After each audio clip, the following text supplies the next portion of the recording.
autopsy shows a Columbia County woman was strangled to death. That tops your news in a minute. 73-year-old Lois Decker was found dead in her Hillsdale home Sunday night.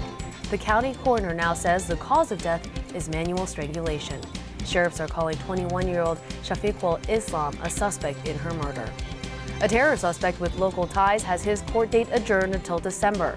Jose Pimentel is accused of plotting bombings in New York City. Schenectady police arrested him 6 years ago for identity theft. AAA says 42.5 million people are traveling today. That's the highest number since the recession began. Drivers will pay almost 20% more for gas this year than last. And high fuel prices are also forcing many to drive instead of fly. And Glens Falls gets a Thanksgiving serving of snow. Local plow drivers say it was the heavy, wet variety. One resident says it's the perfect excuse to stay in and make turkey. And that was your news in a minute. Here's more now on today's top story. Autopsy results show that the elderly Hillsdale woman killed in her home over the weekend died as a result of strangulation. Columbia County Sheriff's deputies found 73-year-old Lois Decker dead in her home on Sunday after they found her stolen car. They say it all began when 21-year-old Shafiqul Islam, who is a suspect in Decker's murder, got into a car accident, allegedly with Decker's car. Two drivers who witnessed the crash stopped to help. They claimed Islam tried to steal one of their cars, but couldn't and ran away. He then allegedly stole a pickup truck nearby and was arrested a short time later. Islam has so far been charged with criminal possession of stolen property for driving the stolen pickup truck. The rush to get to the Thanksgiving dinner table is on. If you are planning to go somewhere for the holiday, you aren't alone. AAA says more than 40 million people are expected to drive, fly, or ride trains to get to their destinations ahead of the holiday. Our Steve Ferentz spoke to travelers and travel experts and has the details. Well, we are all students at Binghamton University, and we are all headed back to Massachusetts. From college students making their way home. We're going to Madison, Connecticut, to see our 3 grandchildren. To those leaving home to visit family in another state. It's kind of busy on the road today, both east and west. Travel this Thanksgiving is up, economic concerns or not. Good morning. Thank you for calling AAA Hudson Valley. This is Stephanie. How may I help you? Nationwide, 42 million people are going to be traveling this holiday. But that's still below the peak number of Thanksgiving travelers before the market tanked. One issue that may be playing a role, higher gas prices. According to AAA's daily fuel gauge report, a gallon of regular cost around $3.10 last year. Now that's up about 50 cents, a 16% increase. Significant perhaps because AAA Hudson Valley tells us for those in Pennsylvania, New Jersey, and New York, the average person is traveling 656 miles round trip, though that does include flights to far off destinations.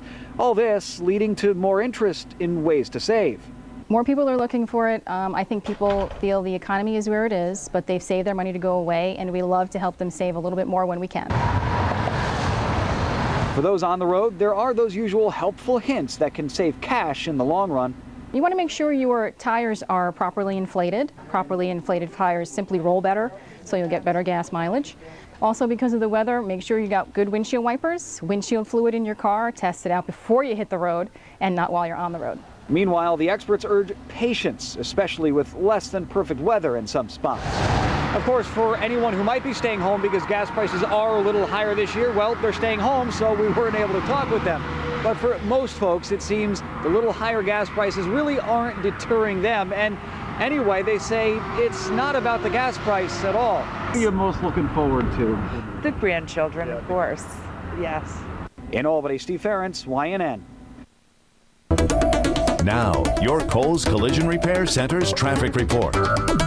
We continue to watch the roadways for you. Let's get a live look now at traffic with Megan Eaton. Megan?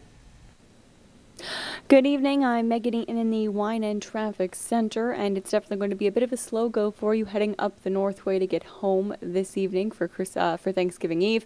It'll take you just under a half hour to get up to Exit 9 Clifton Park. Now, of course, rush hour traffic and an earlier accident on the Northway causing the delays.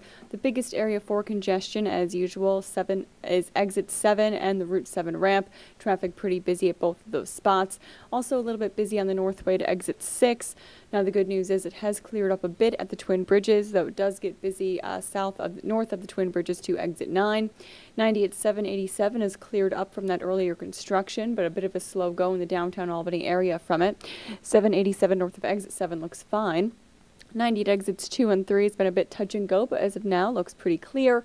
And 87-90 split traffic moving well. Looks like traffic getting a little bit clear. People left the office earlier to get an early start on their Thanksgiving. Terror suspect Jose Pimentel's case is adjourned until December 5th. He was arrested this weekend in New York City, accused of planning to use pipe bombs to attack troops returning home and post offices, among some other targets. The 27-year-old also spent 5 years of his life in Schenectady, where he was paroled for using a stolen credit card to buy a computer. A grand jury may take up his case come December 5th. The Sand Lake man is sent to jail on accusations that he assaulted a 14-month-old child. He's now out on house arrest. 30-year-old Asa Madsen was ordered to wear an electronic monitoring device after he was released on his own recognizance. Police say the child is now blind because of retinal hemorrhages to both eyes, which is often caused by violent shaking. They say at the time he was also in violation of an order of protection.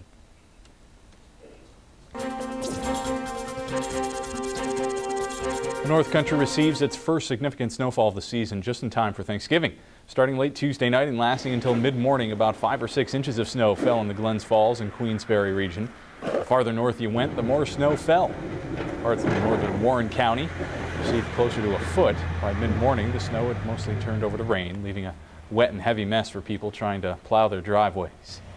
Because it's definitely thick snow. It's not like easy fluff snow that you can just throw your snow blower on and get it out of the way. This is definitely shovel snow, but it's heavy. Yeah, it's wet.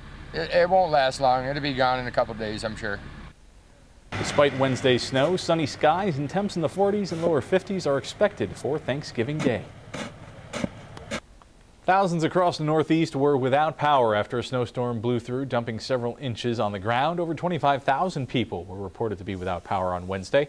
Residents spent the day shoveling out of their homes. Some parts of the state saw anywhere from 6 inches of snow to up to a foot. It also caused thousands of power outages in neighboring Vermont as well. Equinox is finishing up preparations for tomorrow's feast. After a break, our Aaron Vanella joins us with a report from the kitchen. We'll see what's cooking next.